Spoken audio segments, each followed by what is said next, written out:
So... The not technical way? Yeah, so Autumn's family makes maple syrup. Yes. So can you explain how maple syrup is made for our viewers? Well, you have to actually tap the tree and get into the point where you can receive the syrup from the tree, because it flows specifically when at night the temperature is below freezing and during the day it's above freezing, so it makes the syrup in the tree actually fluid. And so you tap a tree and you attach a hose and a bag to it, so it slowly drips the syrup into the bag, and then you take that syrup and go through and we have our own little rigged up process on our property, but you basically boil the syrup down until it's the purest syrup, because there's a lot of other nutrients and water in the syrup. So it actually is about 40 gallons of what comes directly out of the tree from the tap boils down to only 1 gallon of syrup. So that's why it's so expensive. You have to get 40 gallons and it actually produces 1 gallon of maple syrup. Wow. So that was a long explanation. No, it was great. So syrup is just boiled tree juices, essentially. Mm-hmm. The amount of syrup we're going to add here is going to be 1/4 cup. That's what this recipe calls for. So I'm going to use our 1/4 cup measuring. Looks like we lost a couple people. Someone called mid. Oh, I wonder. And I had to decline it and restart the stream. All right. So I'm not sure. All right, there's our 1/4 cup of maple syrup.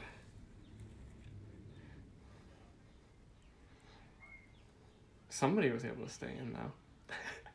4 people are back in. So. Awesome. Sorry if there's any technical difficulties. It seems like Twitch might shut down if there's like incoming call, which seems kind of unfortunate because I don't know how to turn my calling off.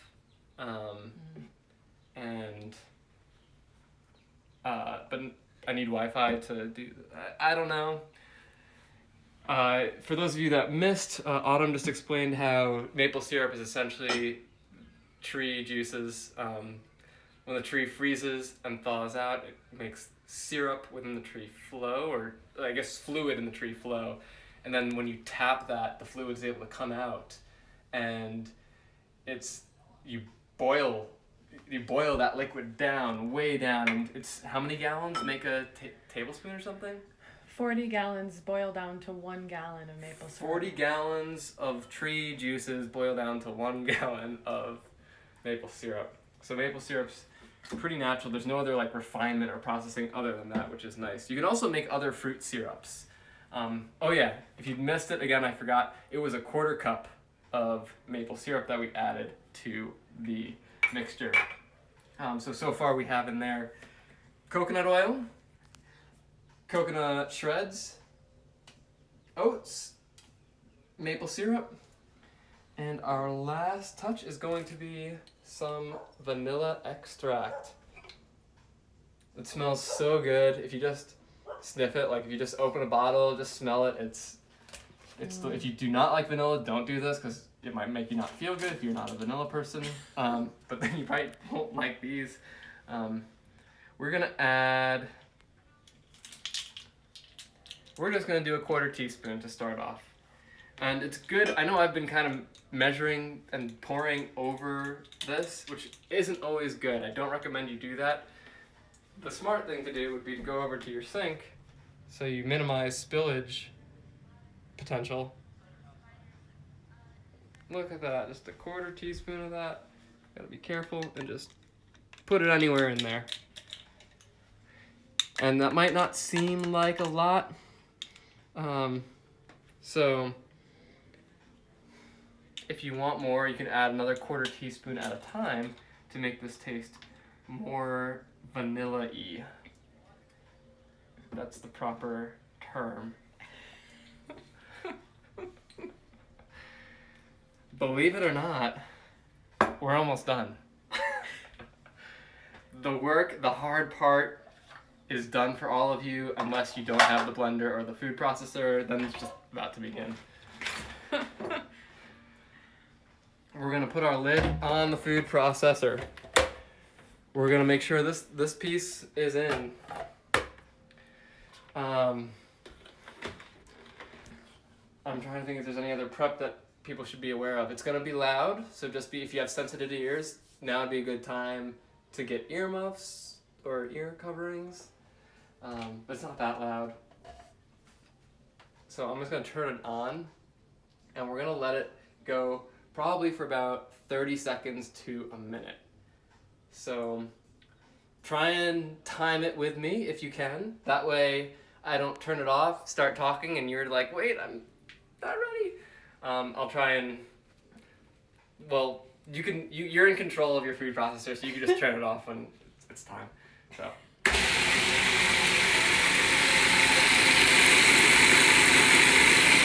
Get some action shots here.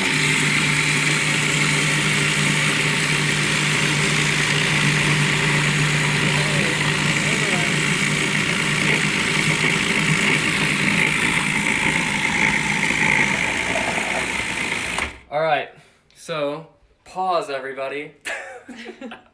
All right. Doesn't matter where you're at. I want to show you what we're going for. So if you notice when you first threw everything in there, it all kind of was just mixing up like a bunch of sand, but then it clumps together. And that's our ultimate goal of what we're trying to aim towards, is get this cohesive clumpiness. So I am going to, I'm going to mix it up just a little bit more. You could leave it coarse if you like it coarse. If you have a blender, it might take a little bit longer, but I'm just gonna let it go for maybe another 5 to 10 seconds more. And then I'm gonna taste it.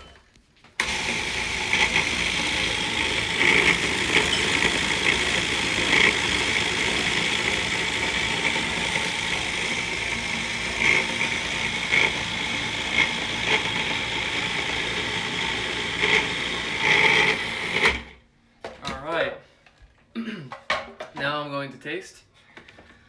So if you are cooking these for people, you may want to keep track of a tasting spoon and a mixing spoon.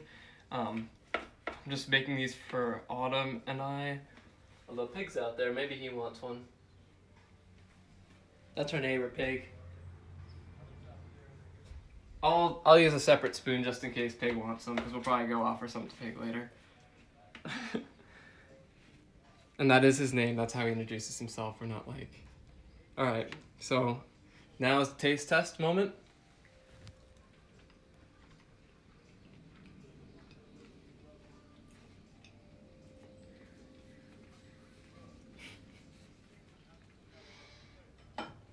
So I think it's perfect. Autumn has to taste it too.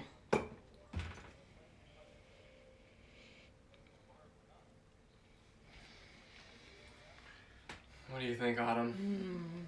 Wow. It's kind of like cookie dough. It's so good. Yeah. All right. On your end, for everyone watching, if it tastes not sweet enough, you can add a little bit more maple syrup. I would add a tablespoon to 2 tablespoons at a time, depending on your own preferences, whether you like things sweeter or not. If you made this and you're like, whoa, this is way too sweet, take some oats and add maybe, if it's like way too sweet, add another whole 1/4 cup of oats. If it's just a little too sweet, maybe just add like 2 tablespoons, so half of a 1/4 cup. And there's a very subtle vanilla flavor. If you want more vanilla, now would be the time to maybe add another 1/4 to a 1/2 teaspoon if you really like lots of vanilla. I really like where it's at right now. So, if you really just are loving the taste of this as it is, you can just not do anything further and just eat it straight from the bowl. Otherwise, if you want to follow along and finish this with us, what we're going to do is put these on I'm going to put these on a baking sheet. We're not going to bake them.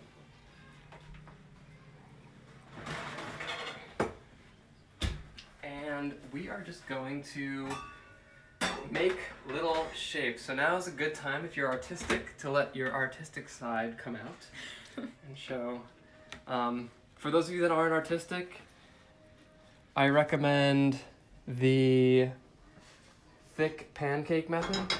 Grab a ball about, what size of a ball is that? It's like the Polino and Bocce, or the size of, yeah, it's about an inch ball, a little smaller than a ping pong ball. Mm-hmm. I don't know why I used Bocce as a reference. So we make our little ball, and then you just push down like that on our baking sheet. It's nice and thick. And here's the fun thing. There's no right or wrong way to do this. So now's a great time to just play and experiment. So we're going to start with a thick one next. If you want them consistent, I would go about that size, but I think I'm going to experiment. So, because I like to play around. So this one's going to be flatter. We're going to do some taste testing. Does the shape affect how these taste? Just scoop these out of here. I'll make a big one now.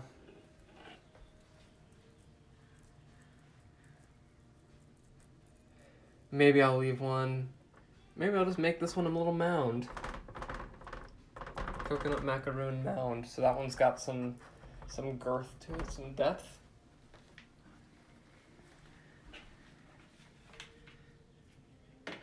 And I'll make some more. Maybe we should make a heart-shaped one. Yes. So I can kind of make a little. If you want to get into the shaping, you can grab a knife.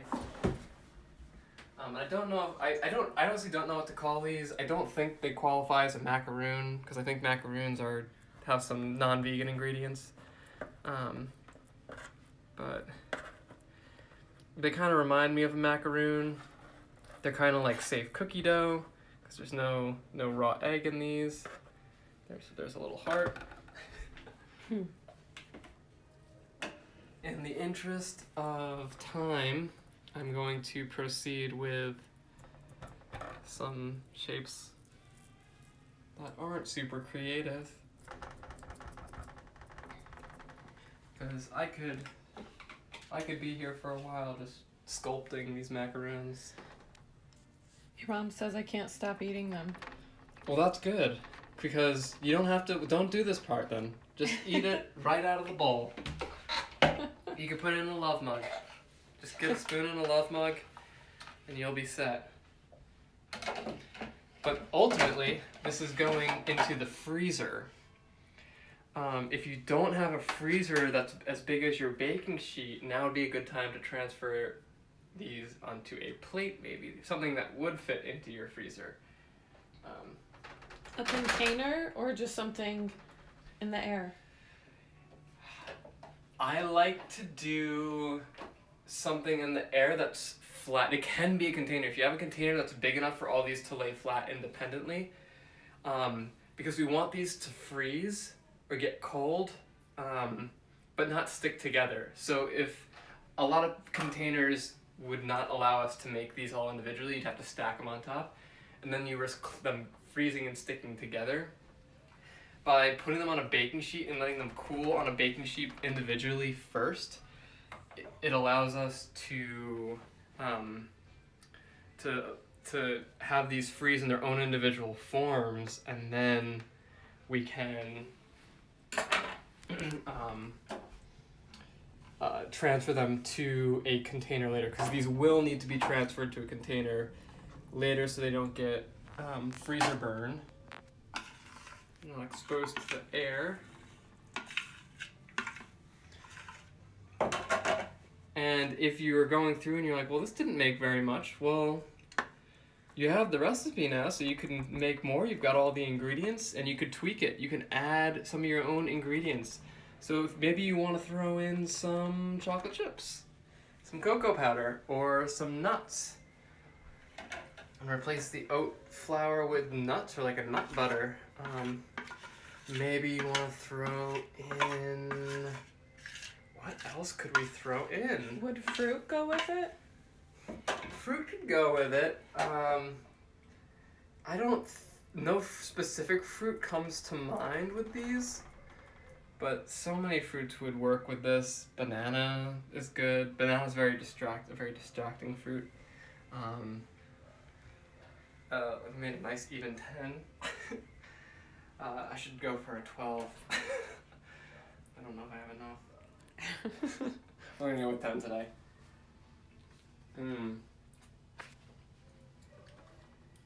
So, okay. Now that you've got your little macaroons, I'm gonna take this, throw it in the freezer, and honestly just like between 15 to 45 minutes, depends on your freezer. Just go in, touch it.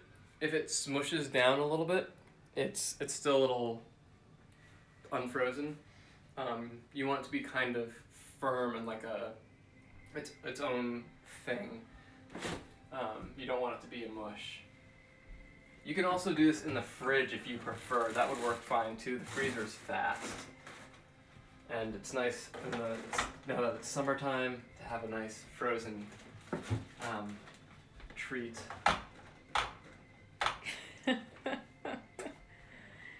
I did not measure. Is it all the way back? There's something back there. We got someone happening in the back here. Whoa. Okay. Let's see if we can take it. That's more promising looking. Ziploc bag might have been the obstruction. Oh.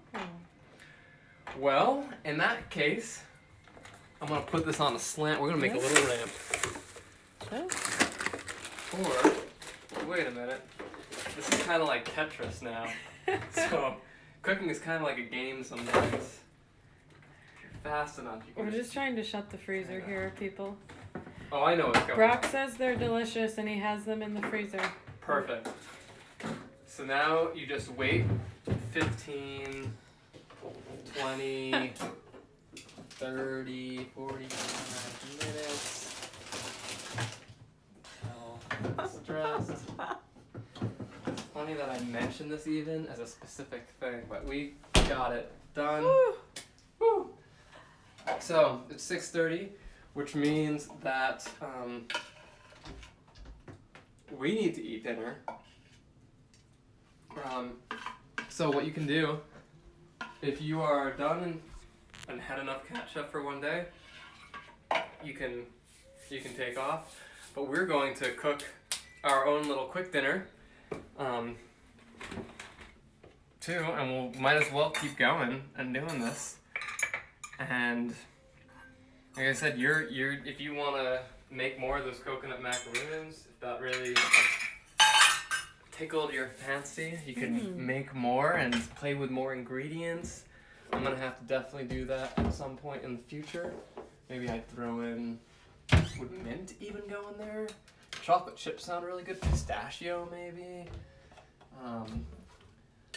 There's a lot of good things, but they're just simple. Okay, anyways, it's now time to make our, we got something special.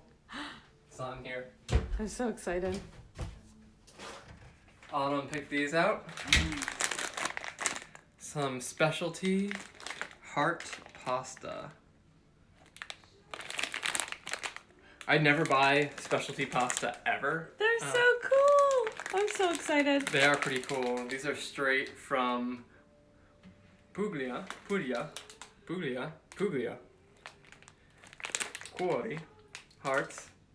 They're dyed with beetroot, paprika, spinach, and curcuma. I don't know what that is. I'll have to do some Googling.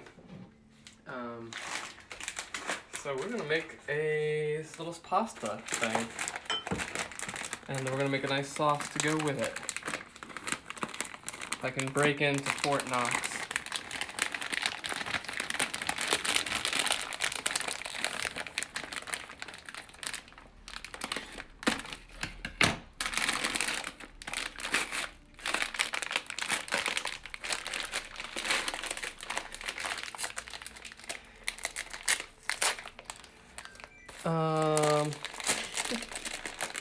Just making sure there's no special ingredients or special instructions I need to do here.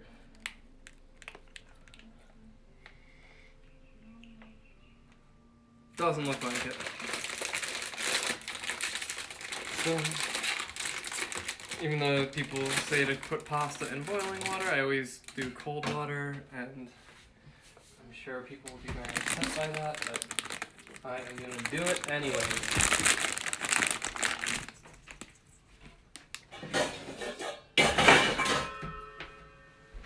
If anyone has any questions about their coconut macaroons, feel free to ask those.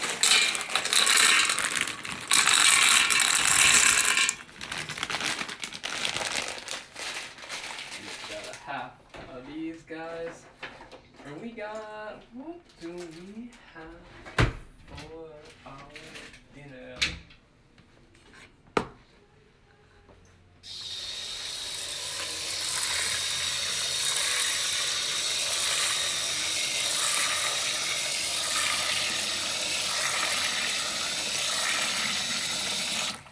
It's even more than tricolor. It's like 5-color pasta.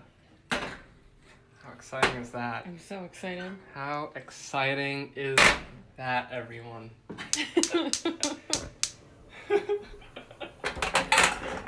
Okay. So we gotta do something interesting, of course, because it's Cat Chef Kitchen, so I can't just like make pasta regular. Just do that. So how are we gonna make this fun and interesting and random and delicious and sauce? Oh, a sauce, you say? A sauce. We have some leftover lentil cheese. If you haven't made lentil cheese yet, refer to the pizza episode. Episode number 1. Cat Chef Kitchen. Oh, what kind of sauce do we want to make? Well, if we need to make a sauce, I don't need to do this. It could be a chunky sauce. We got an eggplant, we got tomato, we got an onion, we got some, what else do we got? What's that can? That's popcorn. Brock and your mom are showing each other their finished desserts. Oh, perfect. You could post to Instagram and tag Cat Chef Kitchen if you want. And garlic? Maybe? Trip over this rug.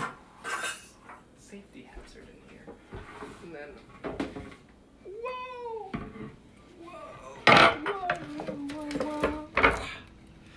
Okay. What kind of sauce? Eggplant sauce? What is that? Eggplant? So here's the thing to do. Whenever here's a creativity hack. If you are feeling like you're uncreative, or you don't know what to do, or you have writer's block, but maybe another aspect of your life, and you feel stuck, just do something. It doesn't even matter. Like, don't think about it anymore. Just do something. Follow something, even if it's something that somebody already did. Write what somebody else wrote. Right? Follow a recipe exactly. In this case, I don't know what I'm doing yet, but I know I just gotta start cooking this eggplant. So I'm gonna start cooking this eggplant, and that's gonna be the Kickstarter for this. I could do eggplant meatballs, but that's gonna take a little bit more time. I'll do that another episode. Maybe I should have my mom host that Cat Chef Kitchen. Still haven't figured out the times after these 3 episodes. And the sad thing is, I don't cook in here just during Cat Chef Kitchen. I cook in here every day, 3 times a day. This is an eggplant. Hello, I love bread. Hello, I love bread. I love bread too. Welcome. Is Pig talking to us? Yeah. He's asking Is if that us? you want a bike, yeah. How big is it? I'll come out in a bit. You gonna be out all night? Are you gonna be out all night? Our neighbor's talking to Bo through the window. This isn't Okay, well, I'll come by later or something. You may have a bike. Wait, the white bike? Yeah, he's got a white mountain bike. That's my favorite bike.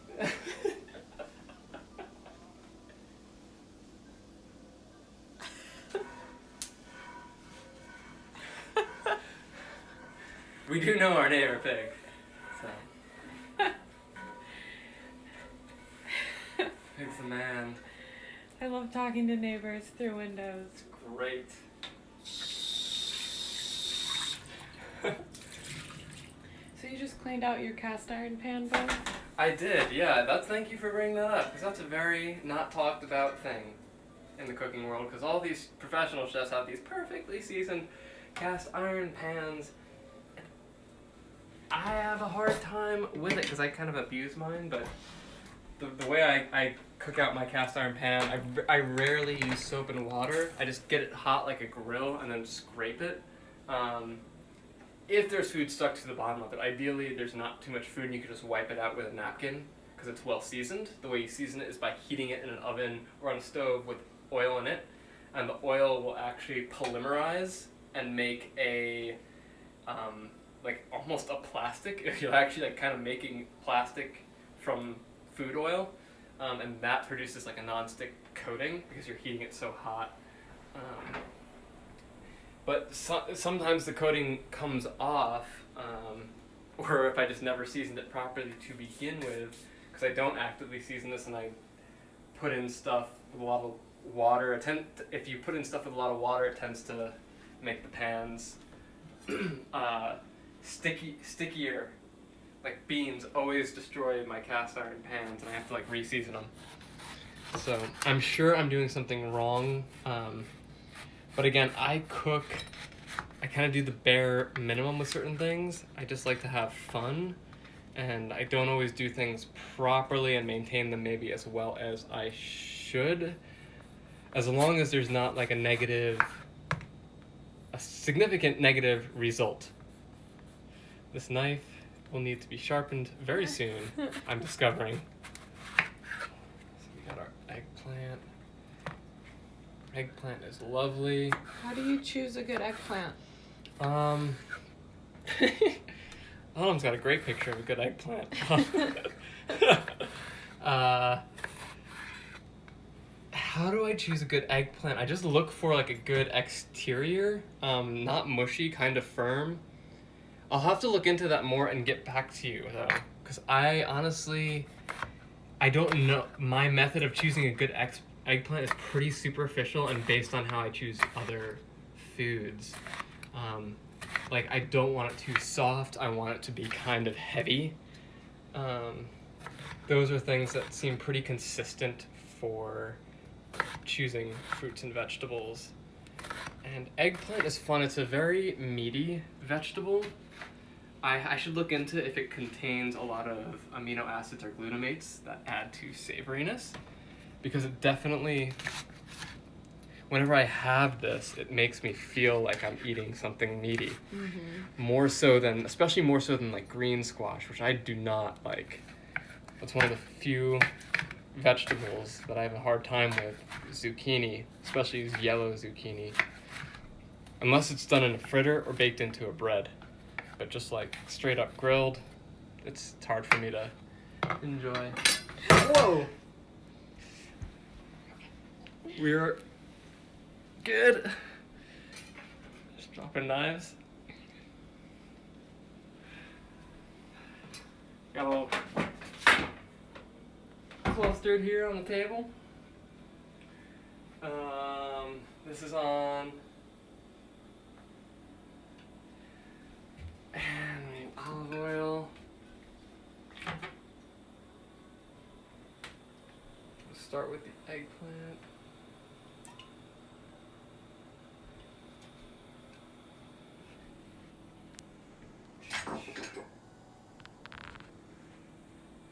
Just cubing this all up.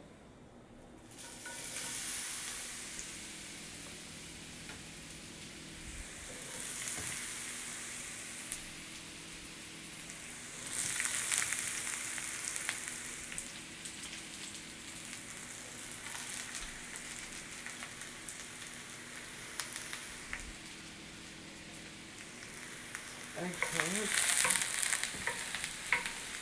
And let this go. Eggplant's not super saucy. So I might just cook a bunch of vegetables up as part of the mixture that's going to go with the salad. I'm going to add some onion to this. Oh, you know what else would go good in this that I just thought of? That we randomly have? Tomato paste. Tomato paste is not the same as tomato sauce. It's a really concentrated form of tomatoes. A little bit goes a long way. It's also a good source of glutamates and savoriness. So I'm just going to add like a half tablespoon or so. So a couple teaspoons or a tablespoon. I don't know. A spoonful. And a little bit of that flavor into this. And my pan's a little dry, so I'm going to add some more oil to that.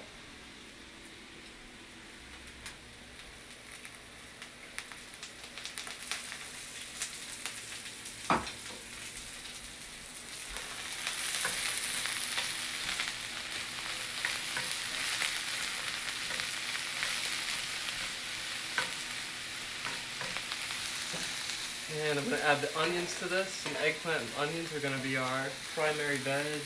And the sauce, I'm going to use that yellow tomato and find a way to stretch that tomato out into a good tomato sauce. Got some fruit. Fruit's fun to add to tomato sauces. I'll do our peach tomato sauce soon because peaches are almost in season. And peach tomato sauce is my favorite tomato sauce. As far as chopping size goes, this is really up to you and how you like to eat, or how your guests and the people you're feeding like to eat. Do you want big chunks of vegetables, or do you want small chunks of vegetables? It's really up to you. You have full creative freedom to determine the size of your vegetable accents that you add to each dish.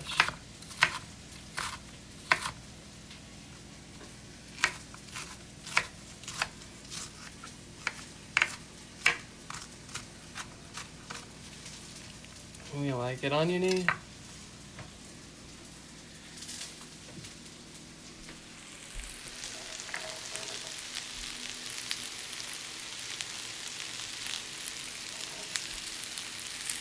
That's a good start.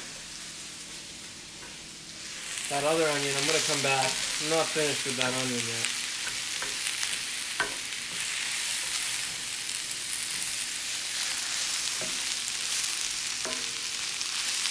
It's smelling good. It's starting to smell good. And like I say, if it smells good, that's a really good sign that it's gonna taste good.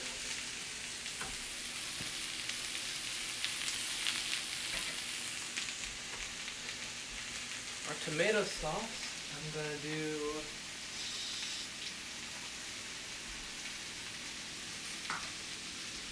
in there.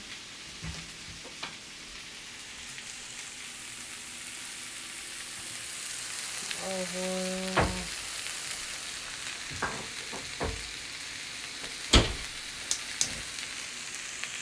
I think I'm just gonna do, I don't know if I'm gonna do any garlic in it. I might, I may not. Some people say that onion and garlic kind of, like if you have one of them, you shouldn't put in the other one. And remember, sometimes less is more better. So I think I may abstain from the garlic in this instance.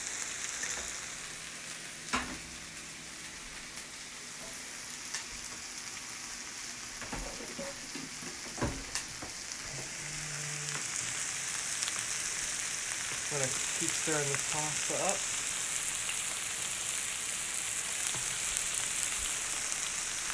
Yeah, a little taste, see how, I know it didn't even start boiling yet, but it feels a little soft.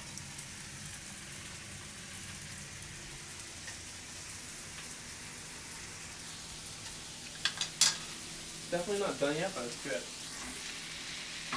We have some onion. Now we're going to add some oregano. I'm going to add it to the oil to fry the oregano a little bit.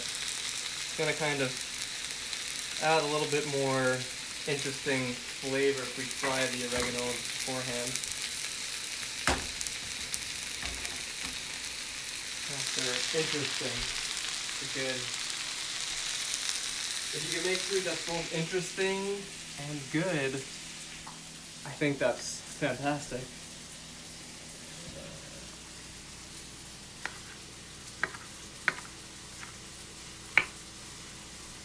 This is an heirloom tomato. I usually always try and buy heirloom at the grocery store because heirloom have more flavor than the other kinds. And I went into that in a previous episode on Cat Chef.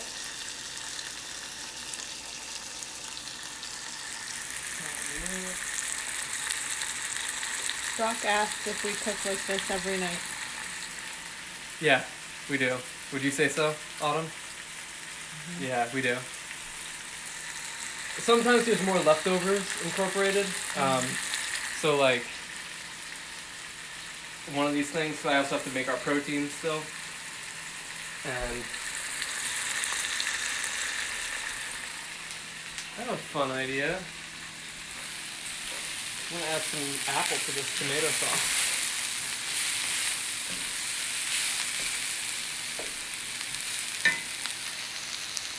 Got some action going on over here. Look at that. Got some love action.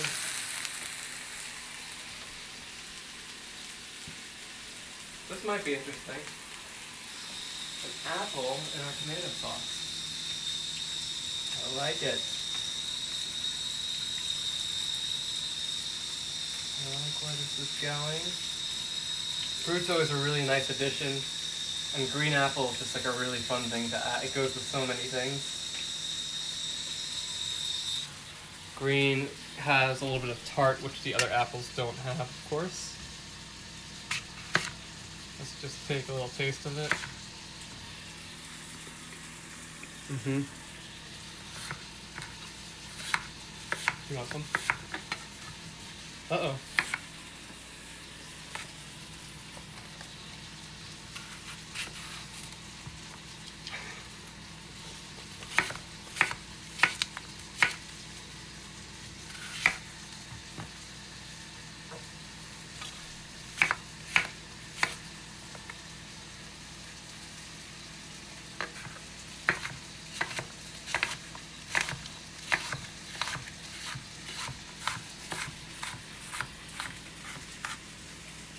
And this looks like a good amount of apple. I don't want it to be too apple-y. I don't want it to be applesauce.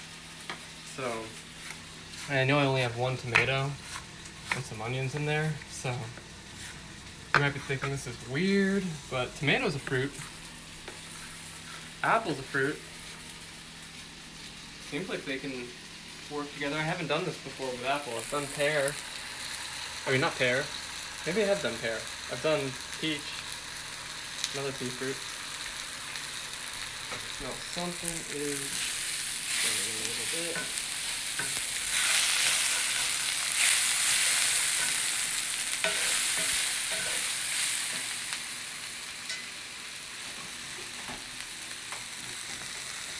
I'll address that in a sec. Gotta taste this guy. These guys feel like they might be about done.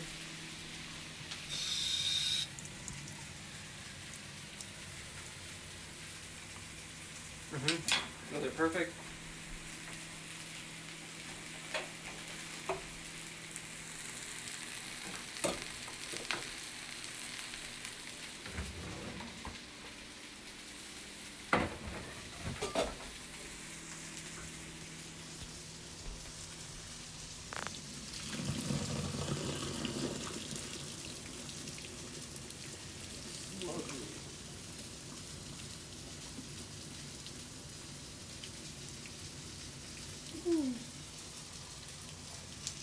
Alright, these are done. I think Autumn wants one.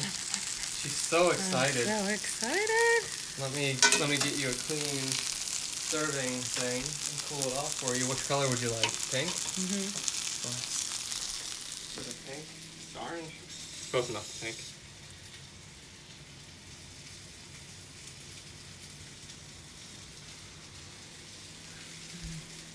She is so happy. Tastes like love. Tastes like love. Woo. Wow, that did not sound like love. Alright, what's going on? What are we doing? Need some apple snacks.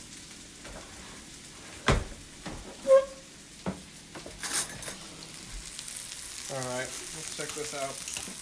What's going on in here?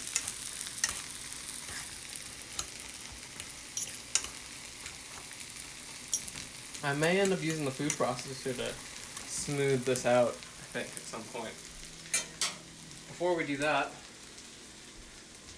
I'm all over the place. We're almost done. We might finish within the hour. What should we have as our protein with the pasta? Nutritional yeast, of course. It's kind of like the Parmesan cheese. Maybe some beans.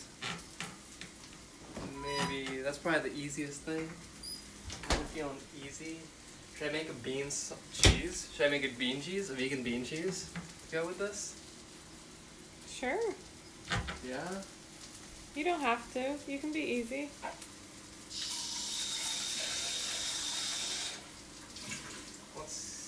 You can do regular beans and just process the sauce. Okay, we'll do regular beans then. It's flavorful. Over ambitious. Let's have, make the beans flavorful. Make the beans flavorful? Mm-hmm. Okay, I'll make the beans very flavorful. I'll pretend the beans, I'll kind of make them cheesy-ish. I want them to resemble a cheese, I just won't process them.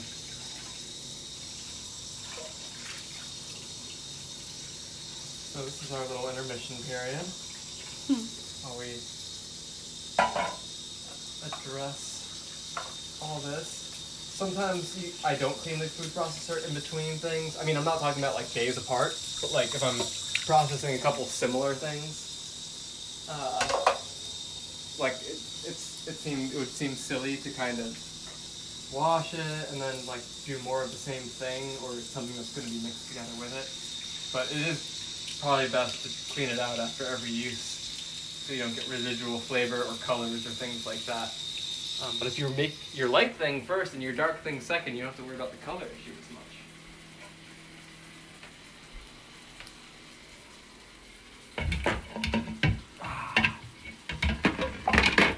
Oh, another thing I want to add to the eggplant. While we're talking about it, olives. Some lovely olives in here. I'm gonna add a whole bunch of these. Olives are kind of cheesy too. They're like little salt nuggets.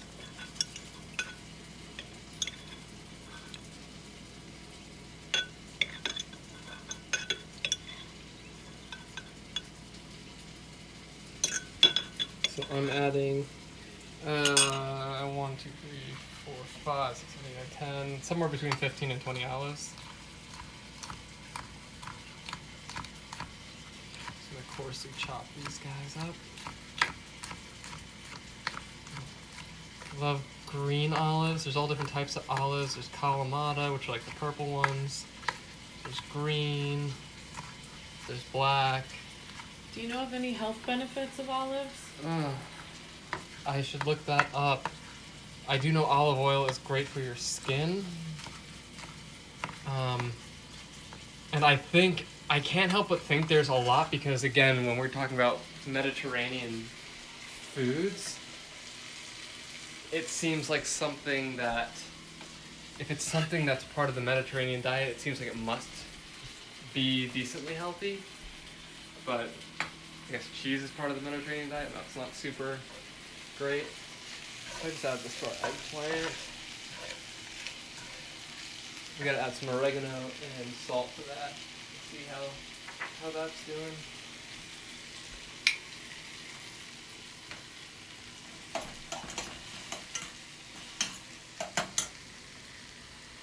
Get carried away over there. Oregano is such a good herb. I need to get basil. I need a basil plant. Dried basil just isn't the same. little bit of this to it. This is nutritional yeast. And protein. Nutritional yeast is a great protein source for vegans. And salt.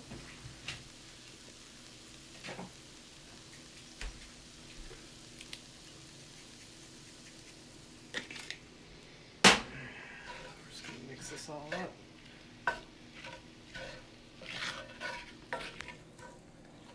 That looks tasty. Smells good. Let's have a little taste. I'm not gonna use that spoon because it's got too much other stuff on it. I'll use the olive fork.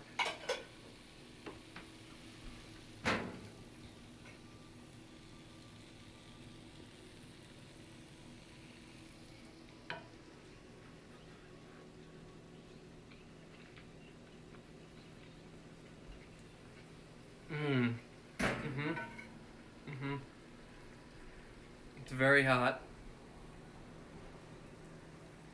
Just blow it off a little bit first. She's got a taste.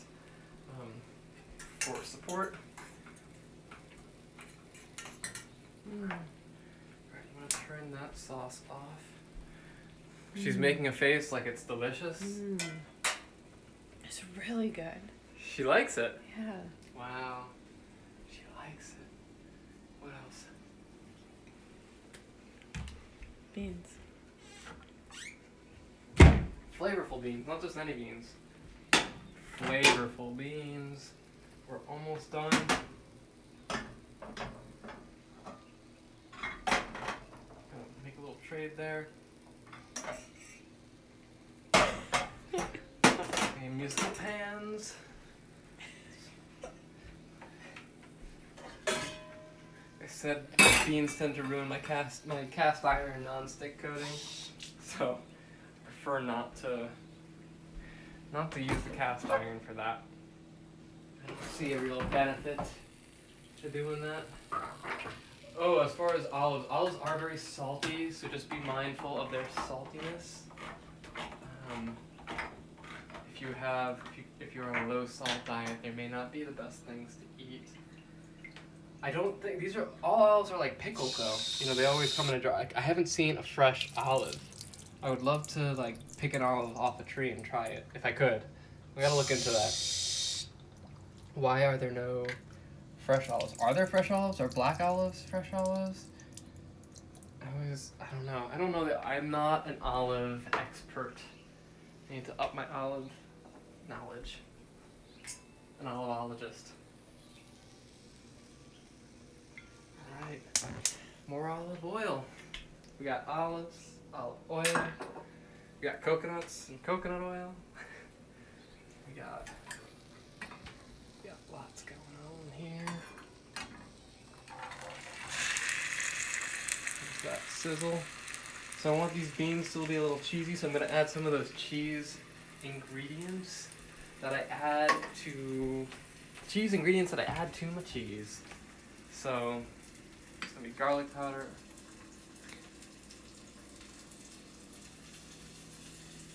It's going to be some onion powder. Onion powder.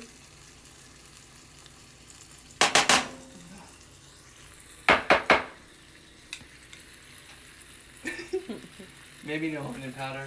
You may need to refill the onion powder. That's okay. I've been adding just a little bit of turmeric actually recently to my cheese. This is a new development. Not too much because it tastes too mustardy. Turmeric has a bunch of health benefits. If my mom is still watching, she sounds like she's a turmeric expert. Some black pepper. My dad's taking turmeric. Something about joints, maybe. There's an endless list of good things. Oh yeah, you know about turmeric too. It's amazing. Oh, not too much oregano. What am I doing? Oh yeah, soy sauce. 'Cause that's our umami.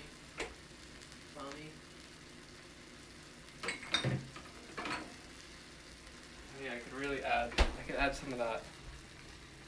It's such cool branding. I like the branding on this bottle. Brock took one of the coconut desserts out of the freezer and said it's delicious. Oh, perfect. You know what? We should do that right now too. Pause this out. Hang on. Actually, I shouldn't pause this just yet. I'll pause it once it's scone. But everybody should do that. Everybody follow Brock. I forgot about the joke. Turmeric's good for inflammation. Inflammation.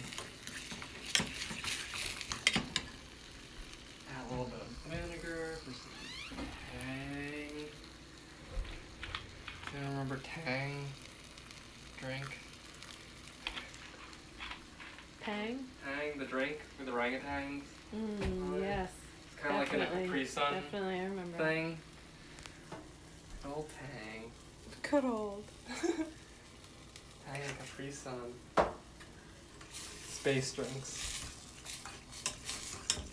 It's good enough for an astronaut. It's gotta be good. Okay. Let's try them.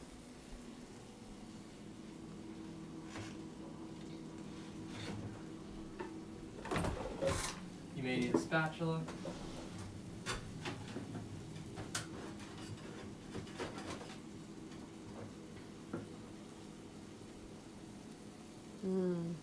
All right. Let's see how they. Cheers. Mhm.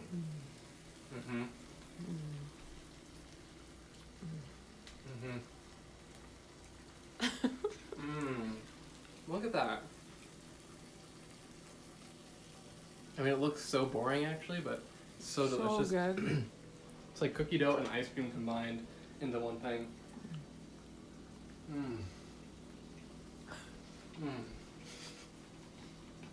What are they called?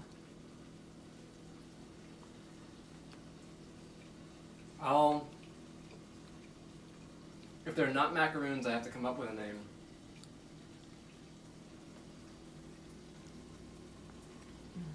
I'll think about it. If anyone's got a good name, feel free to suggest it. And there's no cookie. This is so easy.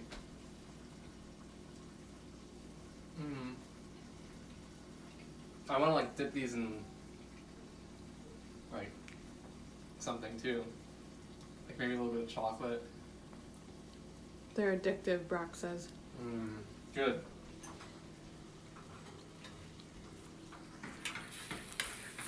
Yeah, they're really good. Bocaroons. Bocaroons, cat cheferoons, cataroons, macaroon, macaroni, Macameows. macameows, meowaroons, Brock agrees with Bocaroons. bocaroons. Who said bocaroons first? Your mom. Oh.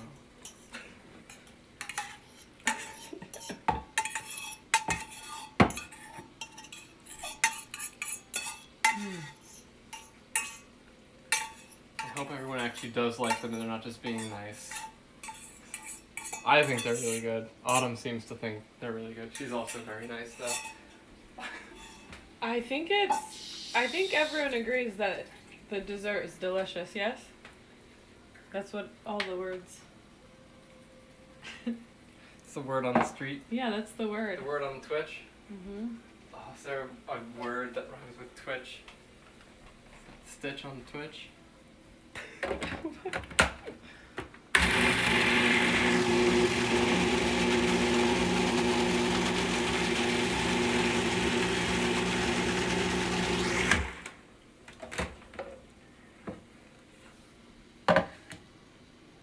It's a cool color.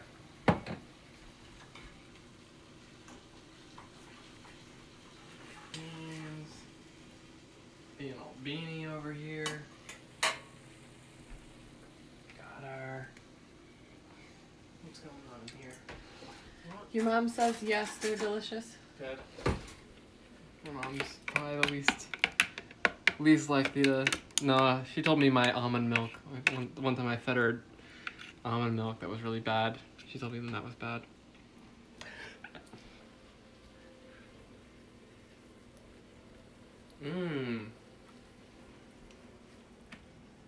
It's refreshing.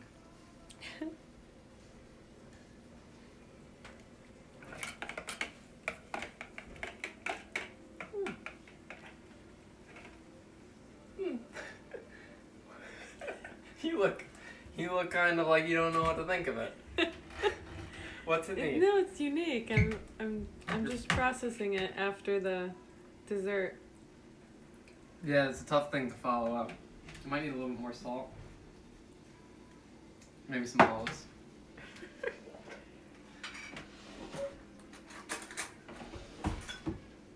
I like it.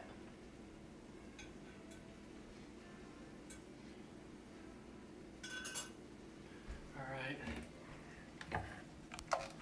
Don't want to leave the spoon in there. Don't leave the spoon in there.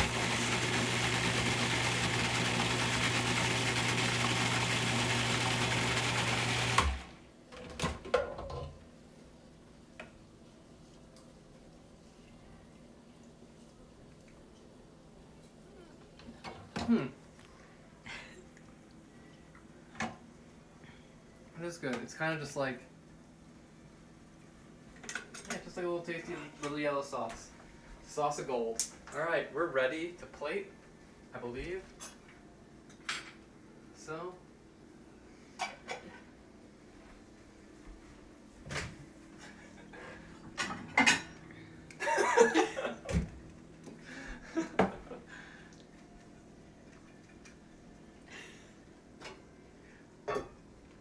We are building fortress in our community today. Fortress building. Look at this beautiful pasta. It's kind of like Kraft macaroni for adults. Remember the little shapes that you can get in Kraft macaroni and cheese? Like the Rugrats shapes and the dinosaur shapes, SpongeBob shapes. I think they were Looney Tunes shapes. It's fun. Maybe one day we'll make pasta art. Yeah. Maybe use the 3D printer to print out little like dies and templates. Okay, next we got our protein. Another order, everybody. I should taste this first.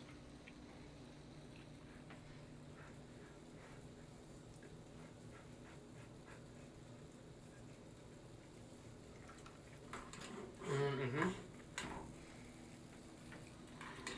It's kind of cheesy, which is nice.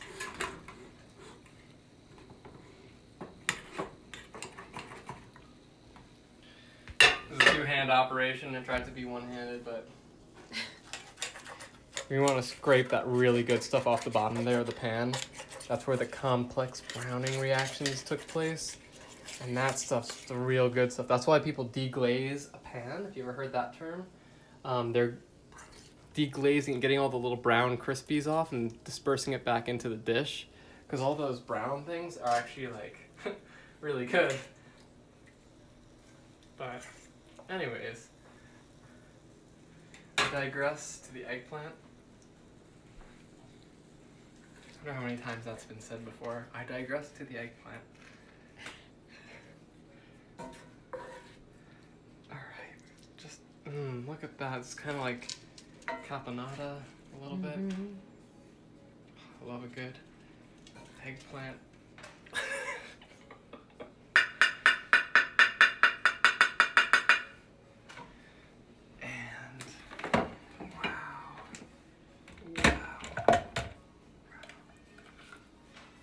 This sauce is almost, I almost want to make this sauce thinner. I'm gonna do that. Are you okay with that, Autumn?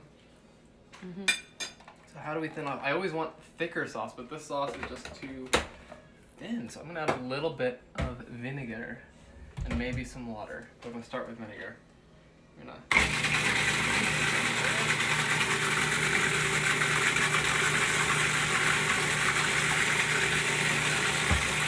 added about a tablespoon. That's already looking better, but is it tasting better? That's the question. Oh, I find it. When in doubt, if something just tastes too boring, just add vinegar to it.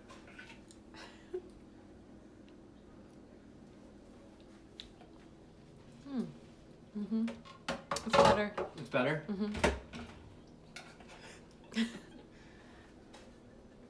A little golden sauce here. It's still a little thick, but I kind of like it thick.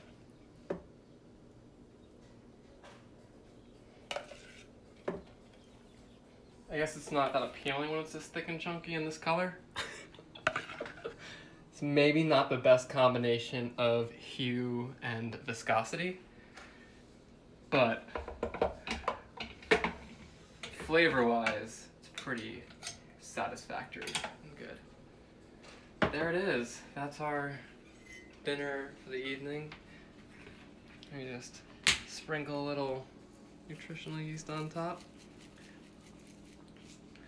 There we go. So we have golden eggplant pasta, that's what I'm gonna call this, with macaroons. We're combining Italian and wherever macaroons are from. So, does anyone have any questions? Thanks for tuning in to Cat Chef Kitchen. I hope you all enjoy your coconut things and Take a bite. oh yeah, I gotta take a bite. What am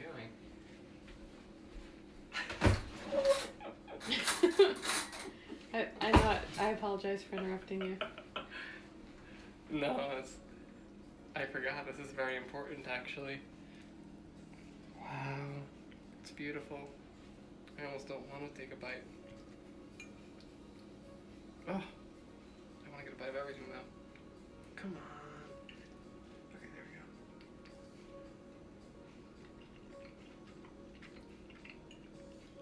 we go. Wow. All right, Love's turn.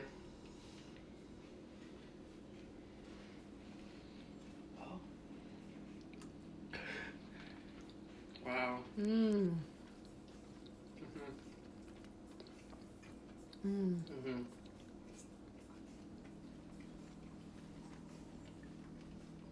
Well, that's just delicious. It's so good. Yeah, I love when you add everything together and just like kind of makes it better than when they all were separate. So anyways, if you have any questions about taking care of your macaroons, you can message me, email me, but hopefully they don't last too long for a good reason and that they get eaten up.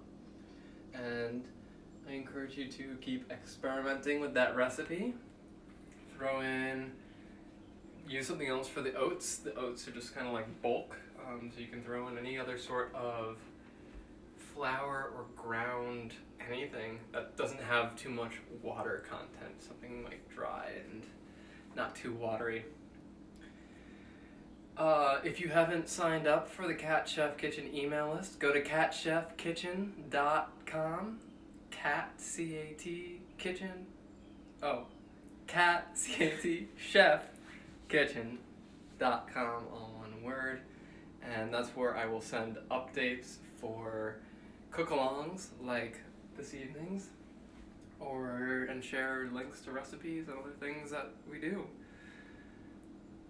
And thank you everyone for watching, and I always want to say I hope to see you next week, but I don't see you. I hope to hear from you live next week, and I hope you'll join in again. I hope you had fun.